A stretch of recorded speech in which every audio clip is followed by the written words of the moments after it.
Hello, this is William Foley from William S. Foley, PA.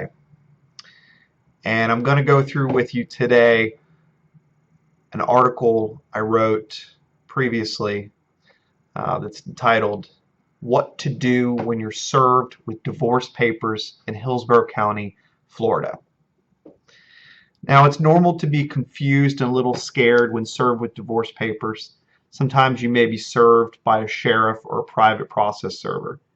Sometimes you're served at home, in front of your child, and sometimes at work.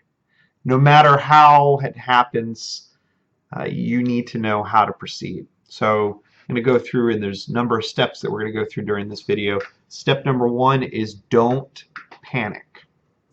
Now that's easy to say, but so knock knock, you hear it at the door. Upon opening it, you're given legal documents with a summons by a process server or the sheriff's office. This can be frightening and confusing time for anyone, especially if you did not know that you're going to be served with divorce papers. Sometimes spouses have their husband or wife served at work, and sometimes at home. It's basically, especially here in Hillsborough, it's the choice of the person serving it to try to effectuate service.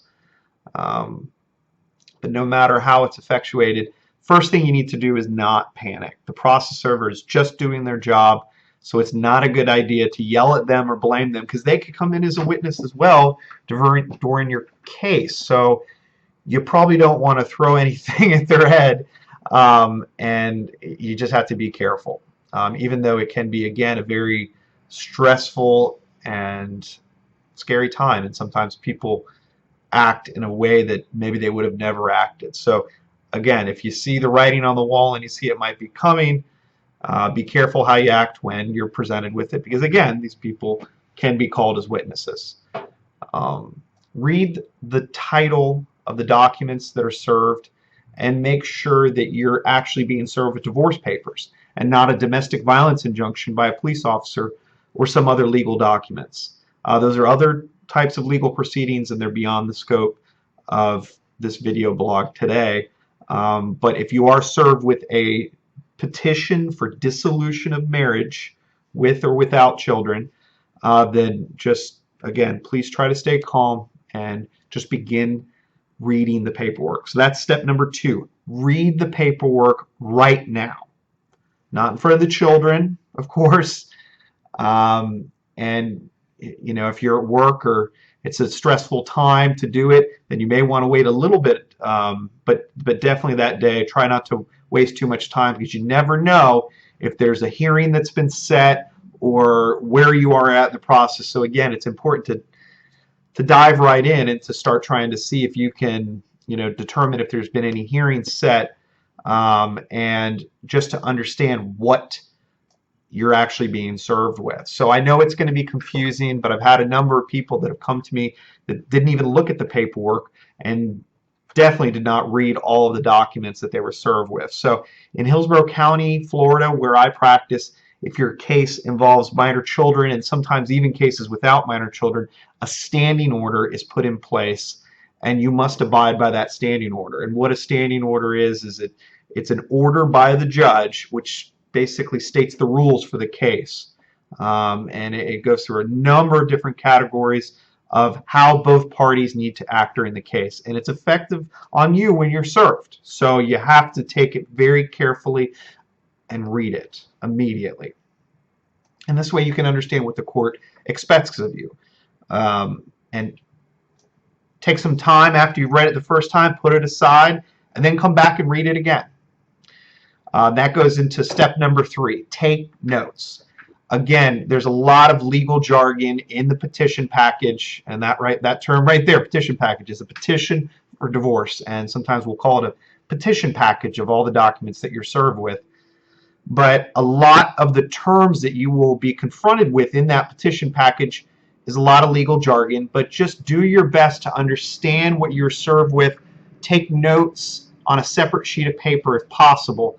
Number of people I know that have burn the midnight oil by staying up and highlighting and writing notes all over their petition, their spouse's financial affidavit, and other motions that were filed. But again, please try to write that on a separate piece of paper. Maybe if you can make a copy of everything and start marking on the copy, but the originals, you want to try to keep those and make sure that if you get an attorney or if you don't have an attorney, but it's good to have those original documents that you were served with without all of the notes on there.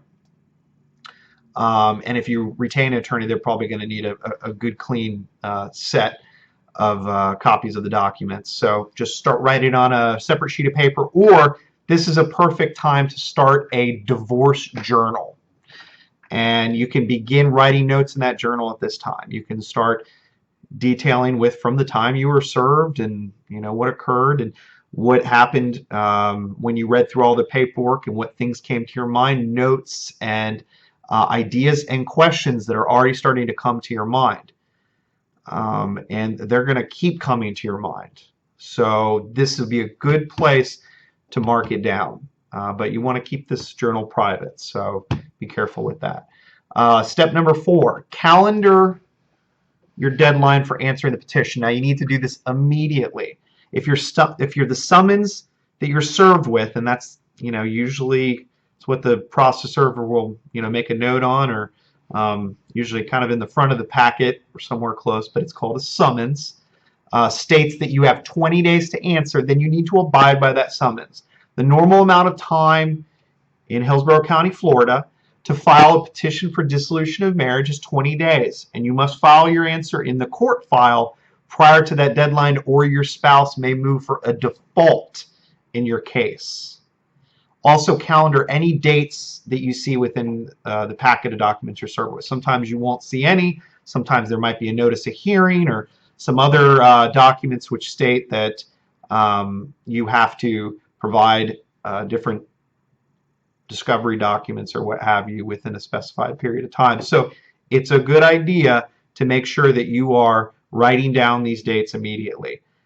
And in Hillsborough County, a lot of times there will be what's called a case management order in your packet of paperwork. So, and a lot of times in the case management order, it states a date as well, usually anywhere from 60, 90, 120 days out from the date that you filed or the other side filed the case. So write that date down as well.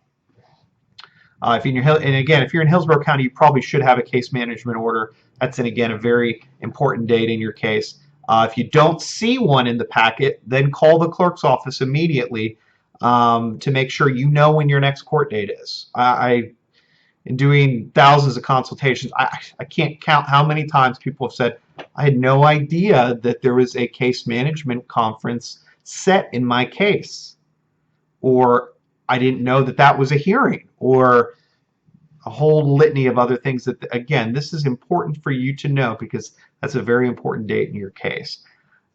So see if there's any other notices or hearings in the packet of documents that you may not have when you call the clerk's office, that is. See if you have any notice of hearings on the docket or anything that was inadvertently not put in the packet of documents that you were served with. Sometimes they are able to tell you. But again, if you have any questions about this, speak to an attorney, because this is not something, you do not want to miss a hearing date. That does not start off the case very well. And if you do have a notice of hearing or any other notices to comply with, just make sure to calendar those dates as well. Step number 5, get on the internet and look for a referral for an attorney. So you can go the internet route. You can watch video blogs and read people's websites and things of that nature, or you can talk to friends and try to get a referral for an attorney. But you should start doing this immediately. Even if you don't retain an attorney for your case and you decide to proceed what's called pro se, P-R-O space S-E, which basically unrepresented, no attorney, you would be better off at least speaking to a divorce lawyer about some of the possibilities of things that you can plead for, if you need to file a counter petition or not. And again, that's beyond the scope of this guide. So please speak to an attorney about it if you have any other questions about a counter petition or what to actually plead for when you're going to be doing that. or if there's any other emergency matters that need to be handled. Again, that is something that you want to speak to an attorney about, because then they can be able to walk you through the process of what you need to do if you need to file some type of emergency motion, or if an emergency motion or an injunction or something has been filed by the other side. While you're on the internet, start reading on divorce topics on our site, on other sites, give you a basic understanding of divorce in Florida. Go to a bookstore and look at books on divorce, which again are not a substitute for an attorney, as they're not tailored to your specific set of circumstances. And your circumstances are going to be different than anybody else's, because you're taking one person and another person that were married together, and two different people, and they created a special relationship. So you guys have a different relationship than anybody else. So it is hard for a book to be able to specifically state all those different options, and that's where an attorney is going to come in. But they do help you understand the general process, and that's what you need. Knowledge is empowering. Step number 6, schedule one or more consultations with attorneys. Do yourself a favor, get an attorney you can live with. I've had cases that unfortunately have lasted for years, and some of them just last a couple months. So it's hard to say how long everything is going to take. It all depends on the facts and the parties involved. But normally, you don't want a divorce to last that long, of course, but sometimes complex cases and litigious cases do last a while. So wouldn't it be good to find a lawyer that you can deal with, especially if you're going to have to deal with them for a while? You're interviewing the attorney as well, just as the same as the attorney is interviewing you during your initial consultation. So both of you are interviewing each other. You can try to get free consultations, but at these consultations, the attorneys might not be able to give you legal advice. It's usually just a way for the attorney to get some background information in order to quote you an amount for your case. So if you want an in-depth initial consultation, sometimes you have to pay in order to sit down and to be able to get that consultation and get a little bit of advice on your situation, and also a good analysis of your situation, and the attorney being able to tell you how to proceed in your case. So that's why sometimes going to a consultation that's a little bit more in depth can be beneficial, rather than speaking to an attorney for 5-10 minutes in a quicker consultation for a quote on what their retainer would be. Step number 7, decide whether or not you want to represent yourself. The Florida Courts website is an amazing resource, and that's www.flcourts.org. And a lot of different counties all over the state have also very helpful and useful websites with packets of information, and it's information that you can sometimes order packets from different counties. I know Hillsborough has that ability as well. You can order different packets for pro se litigants. And some counties also have forms clinics at the courthouse. There's also legal aid services. If you meet the standards for legal aid within your county, you should speak to the different legal aid offices to see if you qualify and if they can help out with your case, if that's the direction you want to go. You have a number of things that will be due very soon. For example, mandatory disclosure, financial affidavit, discovery you were served with, etc. So you need to find out what these things are and understand them, and you need to learn how to prepare them. So it's either going to be through an attorney or through your own work at trying to learn how to be able to do this. So again, that's why speaking to an attorney as soon as you can, not waiting till the 11th hour, in the 11th hour of the 19th day, when your answer is due on the 20th, it's better to start early. Step number 8, file your responsive pleading. This guide cannot help you with what to file. That's not what this is for. As I said before, it's different in every case, under every set of circumstances. But just make sure you do file something. Don't let the deadline come and go and thinking the judge may give you a pass. Trust me, it is much more expensive for an attorney to try to undo something rather than make sure it was done correctly in the first place. Even if they can undo it, because some things can't be undone. But a lot of times people will come to us and say, this mistake was made, or what have you, missed this deadline. Can you fix that? Sometimes you can, sometimes you can't. So Please don't put yourself in that position. Do it correctly the first time around. So this legal blog guide is just for what to do in those first few days after you were served with the divorce papers in Hillsborough County. It's clear that it's beyond the scope for what needs to be done, after that, what happens next, or what might happen in other states. So again, this is Hillsborough County, Florida. This is not for other states around the U.S. or even some other counties, because some other counties have different ways of doing things.